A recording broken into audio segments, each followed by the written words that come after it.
नमस्कार विद्यार्थी मित्रांनो, मी सीमा तुमचे सरस्वती गुरुकुल चॅनलवरती स्वागत करत आहे। आज आपण इयत्ता 9वी विषय विज्ञान यातील 14वा पाठ पदार्थ आपल्या वापरातील या पाठाचा आज आपण स्वाध्याय बघणार आहोत। परंतु स्वाध्याय सुरू करण्यापूर्वी तुम्ही या चॅनलवरती नवीन असाल किंवा तुम्ही अजूनही चॅनलला सबस्क्राइब केलेलं नसेल तर सबस्क्राइब नक्की करा। बेल आयकॉन देखील प्रेस करा जेणेकरून येणाऱ्या सर्व व्हिडिओचे अपडेट्स तुम्हाला सर्वात आधी मिळतील। तर चला तर मग स्वाध्यायाला सुरुवात करूया। यामध्ये प्रश्न पहिला, रिकाम्या जागी योग्य शब्द लिहा। त्यामध्ये धुण्याच्या सोड्यामध्ये स्फटिक जलाच्या रेणूंची संख्या रिकामी जागा आहे। रिकाम्या जागी योग्य शब्द येईल 10। बेकिंग सोड्याचे रासायनिक नाव रिकामी जागा आहे। तर उत्तर आहे सोडियम बायकार्बोनेट।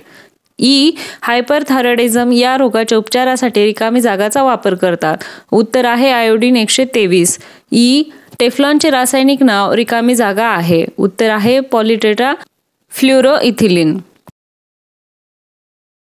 दुसरा प्रश्न आहे योग्य जोड्या लावा। त्यामध्ये अ गट आणि ब गट दिलेला आहे। ब गटामध्ये आपण डायरेक्ट उत्तरे दिलेली आहेत। तर 1 संतृप्त मिठावणी। उत्तर आहे मिठाचे स्फटिकी भवन। 2 सम्मिलित मीठ याची योग्य जोडी आहे सोडियम धातुमुक्त। 3 CaOCl2 याची योग्य जोडी आहे रंगाचे ऑक्सिडीकरण। 4 NaCO3 याची योग्य जोडी आहे आम्लारी धर्मी। प्रश्न तिसरा, खालील प्रश्नांची उत्तरे लिहा। त्यामध्ये किरणोत्सारिता म्हणजे काय? याचं उत्तर युरेनियम, थोरियम, रेडियम यांसारख्या उच्च अणुअंक असणाऱ्या मूलद्रव्यांचे अदृश्य, अतिशय भेदक व उच्च दर्जा असणारी प्रारणे उत्स्फूर्तपणे उत्सर्जन करण्याचा गुणधर्म असतो त्याला किरणोत्सारिता असे म्हणतात। अणुकेंद्रक अस्थिर आहे असे केव्हा म्हणतात? उत्तर आहे जेव्हा अणुकेंद्रकातून किरणोत्सारी प्रारणे म्हणजे अल्फा, बीटा आणि गॅमा किरणे बाहेर टाकली जातात तेव्हा अणुकेंद्रक अस्थिर आहे असे म्हणतात। कृत्रिम खाद्य रंगामुळे कोणते आजार होतात? उत्तर आहे कृत्रिम खाद्य रंगामुळे होणारे आजार 1 कॅन्सर, 2 उच्च रक्तदाब, 3 ॲलर्जी सारखे रोग, 4 ADHD। पुढचा प्रश्न आहे औद्योगिक क्षेत्रात किरणोत्सारितेचा उपयोग कोठे करतात? उत्तर आहे औद्योगिक क्षेत्रात किरणोत्सारितेचा उपयोग 1 बिळाच्या वस्तू किंवा लोखंडाचे वितळ जोड यातील भेगा व पोकळी गॅमा किरणांच्या साहाय्याने शोधता येतात। यासाठी कोबाल्ट 60, इरिडियम 192 यांसारख्या समस्थानिकांचा उपयोग रेडिओग्राफी करण्यासाठीच्या कॅमेरामध्ये केला जातो। 2 ॲल्युमिनियम, प्लास्टिक, लोखंड अशा पदार्थाचे कमी अधिक जाडीच्या पत्र्यांचे उत्पादन करताना हवी तेवढी जाडी कायम राखण्यासाठी पत्र्यांच्या उत्पादन प्रक्रियेमध्ये एका बाजूने किरणोत्सारी पदार्थ व दुसऱ्या बाजूने किरणोत्सारी मापनयंत्र असते। मापनयंत्राने दाखवलेला किरणोत्सार पत्र्याच्या जाडीप्रमाणे कमी जास्त होतो। 3 HID हाय इंटेन्सिटी डिस्चार्ज दिव्यात क्रिप्टॉन 85 व बीटा किरणांचा स्रोत म्हणून एक्स-रे युनिटमध्ये प्रोमेथियर 147 हे समस्थानिक वापरतात। टेफ्लॉनचे गुणधर्म लिहा। उत्तर आहे 1 टेफ्लॉनवर वातावरणाचा व रासायनिक पदार्थांचा परिणाम होत नाही। 2 टेफ्लॉन कोटेड वस्तू सहज स्वच्छ करता येतात। 3 टेफ्लॉन कोटेड वस्तूंना पाणी व तेल हे दोन्ही पदार्थ चिटकत नाहीत। 4 टेफ्लॉनवर उच्च तापमानाचा परिणाम होत नाही कारण टेफ्लॉनचा द्रवणांक 327 अंश सेल्सिअस आहे। पुढचा प्रश्न आहे पर्यावरणपूरक रंगपंचमी साजरी करण्यासाठी कोणत्या प्रकारचे रंग वापराल का? उत्तर आहे 1 पर्यावरणपूरक रंगपंचमी साजरी करण्यासाठी वनस्पतींपासून तयार केलेले नैसर्गिक रंग वापरता येतील। 2 नैसर्गिक रंग बिनविषारी, रसायनमुक्त आणि पर्यावरण स्नेही असतात म्हणून या रंगामुळे आंधळेपणा, त्वचेचे रोग, अस्थमा यांसारखे अपायकारक रोग होणार नाहीत। 3 बीट, पळसाची फुले, पालक, गुलमोहर या निसर्गातील विविध रंगी स्रोतांपासून रंग तयार करता येतील। टेफ्लॉन विलेबन सारख्या पद्धतींचा वापर खूप वाढलेला का आहे? उत्तर आहे 1 टेफ्लॉन कोटेड वस्तूंना पाणी व तेल हे पदार्थ चिटकत नाहीत। 2. टेफ्लॉन कोटेड वस्तू सहजतेने स्वच्छ करता येतात अशा या गुणधर्मामुळे टेफ्लॉन विलेपन पद्धतींचा वापर निरनिराळ्या उपकरणात वाढलेला आहे. 3. वातावरणाचा, रासायनिक पदार्थांचा तसेच उच्च तापमानाचा टेफ्लॉनवर काहीही परिणाम होत नाही. 4. टेफ्लॉन हे विजेचे दुर्वाहक आहे. चौथा प्रश्न स्पष्टीकरणासह लिहा. त्यामध्ये विरंजक चूर्णाला क्लोरीनचा वास येतो. उत्तर आहे 1. हवेतील कार्बन डायऑक्साईडमुळे विरंजक चूर्णाचे संथपणे विघटन होऊन क्लोरीन वायू मुक्त होतो.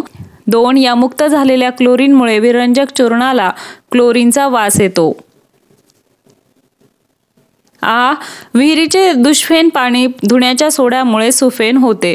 उत्तर आहे 1. विहिरीतील पाण्यात असलेल्या कॅल्शियम व मॅग्नेशियमच्या क्लोराइड्स व सल्फेटच्या अस्तित्वामुळे हे पाणी दुष्फेन म्हणजे जड होते. 2. दुष्फेन पाण्यात धुण्याचा सोडा म्हणजेच Na2CO3 मिसळला असता कॅल्शियम व मॅग्नेशियम यांच्या क्लोराइड्सचे व सल्फेटचे रूपांतर अद्रावणीय कार्बोनेट क्षारात होते. हे अद्रावणीय क्षार वेगळे केल्यास सुफेन म्हणजेच मृदू पाणी मिळते. अशा प्रकारे विहिरीचे दुष्फेन पाणी धुण्याच्या सोड्यामुळे सुफेन होते.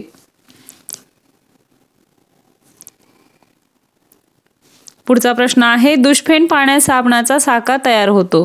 उत्तर आहे 1. साबण दुष्फेन पाण्यात मिसळल्यास साबणातील सोडियमचे विस्थापन होऊन तेलाम्लाचे कॅल्शियम व मॅग्नेशियम क्षार तयार होतात. 2. हे क्षार पाण्यात अविद्राव्य असल्याने त्यांचा साका तयार होतो व त्यामुळे दुष्फेन पाण्यात फेस तयार होत नाही. पुढचा प्रश्न आहे पावडर कोटिंग करताना फवारा उडवताना पावडरच्या कणांना विद्युत प्रभार देतात. उत्तर आहे पावडर कोटिंग करताना फवारा उडवताना पावडरच्या कणांना विद्युत प्रभार देतात कारण त्यामुळे पावडरच्या कणांना वस्तूच्या दिशेने दिशा मिळते व वस्तूच्या पृष्ठभागावर पावडरचा एकसारखा थर चिकटून बसतो.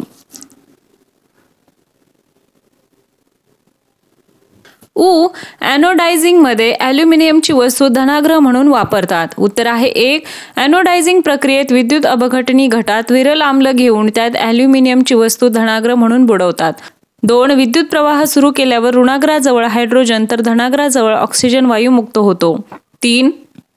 या ऑक्सिजन बरोबर अभिक्रिया होऊन ॲल्युमिनियम वस्तुरूपी धनाग्रावर हायड्रेटेड ॲल्युमिनियम ऑक्साईडचा थर जमा होतो.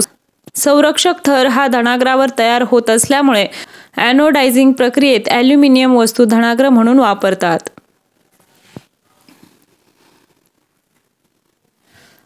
काही किरणोत्सारी पदार्थातून प्रारण विद्युत क्षेत्रातून जाऊ दिल्यास मार्गातील फोटोग्राफिक पट्टीवर 3 ठिकाणी खुणा दिसून येतात. उत्तर आहे 1. किरणोत्सारी पदार्थातून 3 वेगवेगळ्या प्रकारची प्रारणे अल्फा किरणे, बीटा किरणे व गॅमा किरणे उत्सर्जित होत असतात. 2. अल्फा किरण ऋणप्रभारित पट्टीकडे किंचित विचलित झाल्याचे आढळते. बीटा किरण धनप्रभारित पट्टीकडे अधिक प्रमाणात विचलित झाल्याचे दिसते.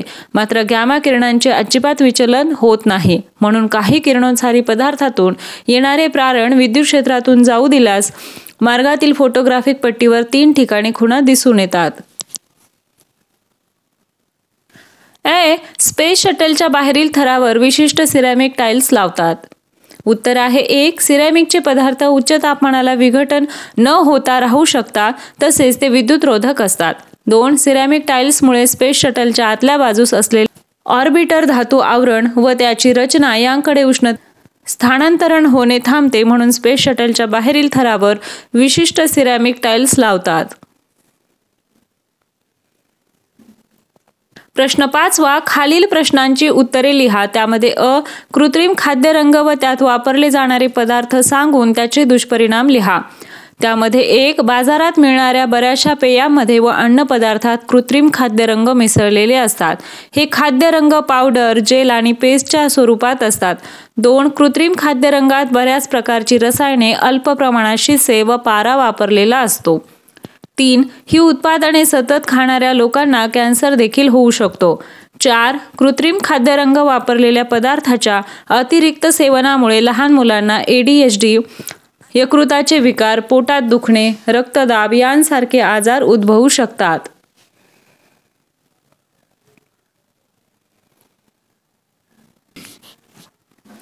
पुढचा प्रश्न आहे आ. स्फटिक जल म्हणजे काय ते सांगून स्फटिक जल असणारे क्षार व त्याचे उपयोग लिहा.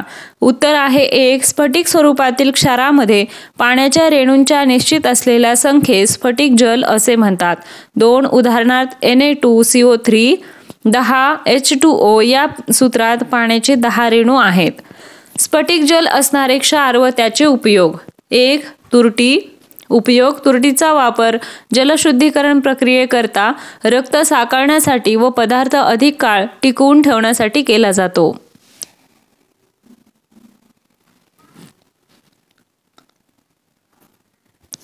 2. Barium chloride. याचा उपयोग. बेरियम क्लोराईडचा उपयोग सांडपाण्यावर प्रक्रिया करण्याकरता केला जातो. 3. Epsom salt. याचा उपयोग. इप्सम सॉल्ट हा त्वचेवरील मृत पेशींना काढून टाकण्याचे व सूज कमी करण्याचे काम करणारा नैसर्गिक घटक आहे. 4. Sodium sulphate. सोडियम सल्फेटचा उपयोग अपमार्जकांच्या उत्पादनात व शरीरातून अतिरिक्त औषधी द्रव्य काढण्यासाठी रेचक म्हणून होतो. 5. बोरॅक्स. बोरॅक्स हा अपमार्जकातील एक घटक असून तो मुलामा म्हणजेच रंग, सौंदर्य प्रसाधने, वस्तूंना चकाकी देण्यासाठी रंगात वापरला जातो.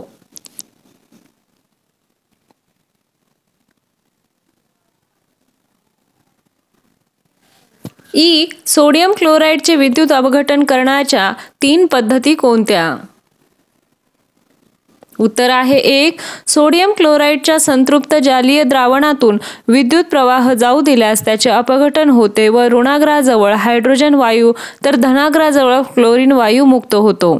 2. उच्च तापमानास 800 अंश सेल्सिअस मीठ तापवले असता ते वितळते. मिठाच्या या स्थितीस सम्मिलित अवस्था असे म्हणतात. सम्मिलित मिठाचे विद्युत अपघटन केले असता धनाग्राजवळ क्लोरीन वायू तर ऋणाग्राजवळ द्रवरूप सोडियम धातू मुक्त होतो.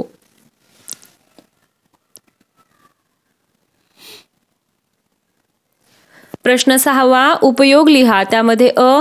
ॲनोडायझिंग. उत्तर आहे 1. ॲनोडायझिंग केलेली भांडी स्वयंपाकासाठी वापरली जातात कारण त्या धातूचे अन्नामध्ये क्षरण होत नाही किंवा ते अन्नात मिसळत नाही.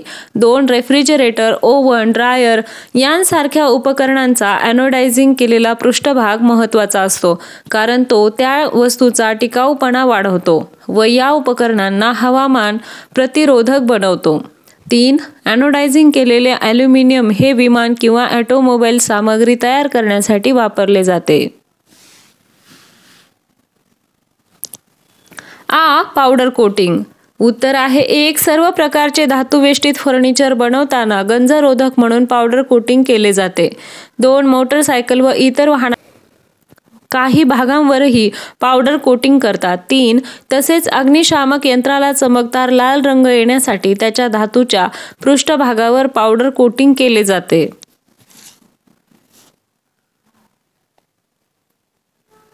ई. किरणोत्सारी पदार्थ. उत्तर आहे 1. विशिष्ट अशा वस्तू अंधारात दिसण्यासाठी रेडियम, प्रोमेथियम व ट्रिटियम या किरणोत्सारी पदार्थाचे फॉस्फरस बरोबरचे मिश्रण वापरले जाते. 2. रेडिओग्राफी. कोबाल्ट 60 व इरिडियम 192 अशा समस्थानिकांचा उपयोग रेडिओग्राफी कॅमेऱ्यात केला जातो. धातुकातील दोष शोधण्यासाठी हे तंत्र वापरतात. 3. ॲल्युमिनियम, प्लास्टिक, लोखंड अशा कमी अधिक जाडीच्या पत्र्यांचे उत्पादन करताना त्यांची जाडी मापन करण्यासाठी किरणोत्सारी पदार्थाचा उपयोग होतो.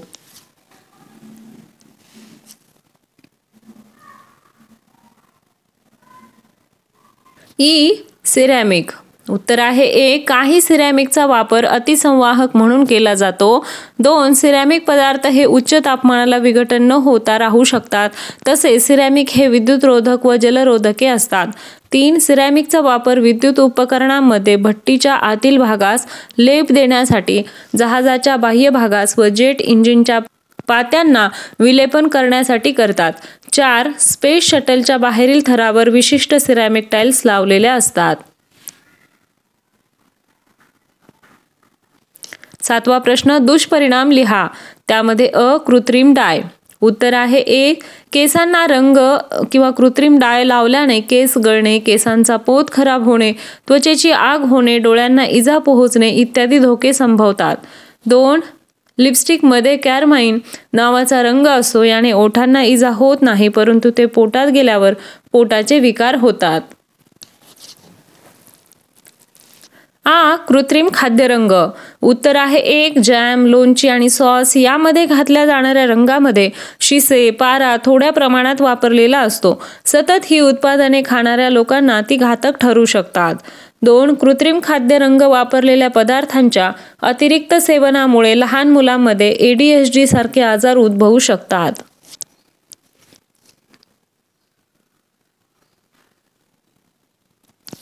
किरणोत्सारी पदार्थ. उत्तर आहे 1. किरणोत्सारी प्रारणे त्वचेला भेदून आत जाऊ शकतात, त्यामुळे त्वचेचा कर्करोग, ल्युकेमिया सारखे रोग होतात. 2. वनस्पती, फळे, फुले, धान्य, गायीचे दूध इत्यादींपासून स्ट्रॉन्शियम 90 हे किरणोत्सारी समस्थानिक शरीरात गेल्यामुळे बोर कॅन्सर, ल्युकेमिया असे रोग होतात. 3. किरणोत्सारी प्रारणामुळे मध्यवर्ती चेतासंस्थेला इजा पोहोचते. 4. शरीरातील DNA वर प्रारणांचा मारा होऊन अनुवांशिक दोष निर्माण होतात. दुर्गंधीनाशक.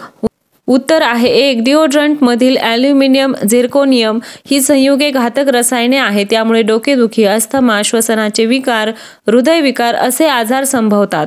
2. ॲल्युमिनियम क्लोराहायड्रेट्समुळे त्वचेचे विविध विकार तसेच त्वचेचा कर्करोग होतो. 8वा प्रश्न. रासायनिक सूत्र लिहा. त्यामध्ये 1. विरंजक चूर्ण CaCOCl2 कॅल्शियम ऑक्सीक्लोराइड. 2. मीठ NaCl सोडियम क्लोराइड. 3. बेकिंग सोडा NaHCO3 सोडियम बायकार्बोनेट. 4. धुण्याचा सोडा Na2CO3 10H2O सोडियम कार्बोनेट. 9वा प्रश्न. खालील चित्राबाबत स्पष्टीकरण लिहा. आता हे चित्र आपल्याला स्वाध्यायामध्ये दिलेलं आहे. दिलेल्या चित्रात एका वस्तूवर पावडर कोटिंग करण्याची प्रक्रिया दिसत आहे. 1. पावडर कोटिंग म्हणजे लोखंडी वस्तू गंजू नये म्हणून वस्तूच्या पृष्ठभागावर रंगापेक्षा अधिक टणक थर देण्याची पद्धत होय. 2. या पद्धतीत पॉलिमर, रेझिन, रंग आणि इतर घटक एकत्र करून वितळवले जातात आणि नंतर थंड करून त्या मिश्रणाचे बारीक चूर्ण बनवतात. 3. इलेक्ट्रोस्टॅटिक स्प्रे डिपोजिशन पद्धतीने धातूच्या घासलेल्या भागावर या पावडरचा फवारा उडवतात. 4. ESD पद्धतीत पावडरच्या कणांना स्थितिक विद्युत प्रभार दिला जातो, त्यामुळे पावडरचा एकसारखा थर धातूच्या पृष्ठभागावर चिकटून बसतो.